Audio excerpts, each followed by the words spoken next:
Hi friends, ఈరోజు మన video ఎంతో టేస్టీ అయిన ఎగ్ కర్రీ అండి.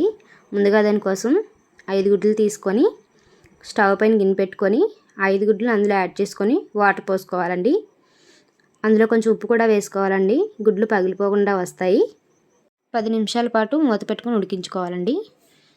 ఎగ్స్లో గ్రేవీ కోసం అల్లం, వెల్లుల్లి, ఆనియన్, టమాటో ముక్కలుగా కట్ చేసుకొని మిక్సీ జార్లో వేసుకోవాలండి. మిక్సీ జార్లో మెత్తగా పేస్ట్లా వీడియోలో చూపిస్తున్నట్టుగా పేస్ట్లా రెడీ చేసుకొని ఉంచుకోవాలి. స్టవ్ పై కళాయి పెట్టి ఆయిల్ పోసుకొని మనం ఉడికించి పెట్టుకున్న ఎగ్స్ని పైన పొట్టు తీసేసి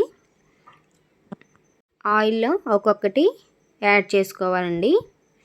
వేయగానే కలపకూడదండి, అడుగంటి గుడ్లు విడిపోతాయి. కొంచెం పసుపు కూడా యాడ్ చేసుకోవాలండి. గుడ్లు అడగంటకుండా బాగా ఫ్రై అవుతాయి. కొత్తగా ఛానల్ పెట్టాం ఫ్రెండ్స్, సపోర్ట్ చేయండి, లైక్ చేయండి, షేర్ చేయండి, సబ్స్క్రైబ్ చేసుకోండి. చూడండి ఫ్రెండ్స్, మన ఎగ్స్ ఎంత బాగా ఫ్రై అయిపోయాయో. వీటిని తీసుకొని పక్కన బౌల్లో పెట్టుకోవాలండి. అదే ప్యాన్లో ఆయిల్ సరిపోతే మరి కొంచెం పోసుకొని పచ్చిమిర్చి, ఆనియన్ యాడ్ చేసుకొని బాగా ఫ్రై చేసుకోవాలండి.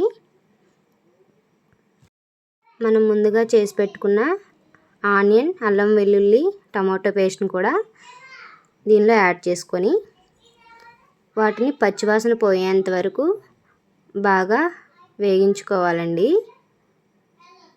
దగ్గరుండి 2 నిమిషాల పాటు మూత పెట్టుకొని అడుగంటకుండా అలా కలుపుతూ ఉండాలి ఫ్రెండ్స్. బాగా ఫ్రై అయిపోయింది చూడండి.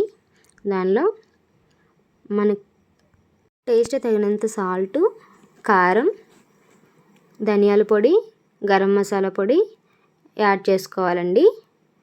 అవన్నీ పచ్చివాసన పోయేంత వరకు బాగా ఫ్రై చేసుకోవాలండి. ఈ కర్రీ చపాతీలోకి, రోటీలోకి, రైస్లోకి కూడా చాలా బాగా కుదురుతుందండి. తప్పకుండా ట్రై చేయండి ఫ్రెండ్స్. దగ్గరుండి అలా కలుపుతూ ఉండాలండి. పచ్చివాసన పోయి ఆయిల్ పైకి తేలేంత వరకు బాగా ఫ్రై చేసుకుంటూ ఉండాలి. చూడండి ఫ్రెండ్స్, ఎంత బాగా ఫ్రై అయిపోయిందో.